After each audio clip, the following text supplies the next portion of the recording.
ওরা যে টাকাটা নিছে তারা সেটা বলুক, ওরা নেয় নাই। আসিফ মাহমুদ ও হাসনাত আব্দুল্লাহ প্রকল্পের নামে জেলা পরিষদের মাধ্যমে দুটি উপজেলার জন্য 25 কোটি টাকা নিয়েছে বলে দাবি করেন কুমিল্লা জেলা পরিষদের প্রশাসক মোহাম্মদ মোস্তাক মিয়া। একই সঙ্গে এই দুই তরুণ এনসিপি নেতাকে চ্যালেঞ্জ ছুড়ে দিয়ে তিনি বলেন, ওরা যে টাকাটা নিয়েছে পারলে বলুক, নেয় নাই। রোববার কালবেলাকে দেওয়া এক প্রতিক্রিয়ায় নিজের আগের বক্তব্যের ব্যাখ্যা দেন তিনি। প্রশাসকের অভিযোগ, একই সময়ে জেলার অন্যান্য উপজেলায় বরাদ্দ ছিল তুলনামূলক অনেক কম।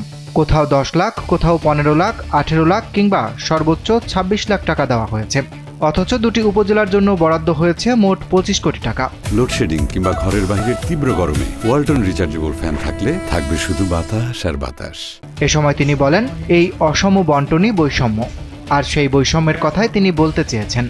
মোস্তাক মিয়া আরও বলেন, এডিবি ও জেলা পরিষদের নিজস্ব তহবিলের অর্থ মিলিয়ে এই বরাদ্দ দেওয়া হয়েছে।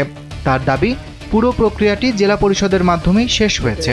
তাই আসিফ মাহমুদ ও হাসনাত আব্দুল্লাহ যদি এই অভিযোগ অস্বীকার করেন, তাহলে তারা প্রমাণ করে দেখাক যে এমন কোনো অর্থ তারা নেননি। তো এটা তো একটা বৈষম্যের সৃষ্টি করা হয়েছে, সেটাই আমি বলতে চাইছি।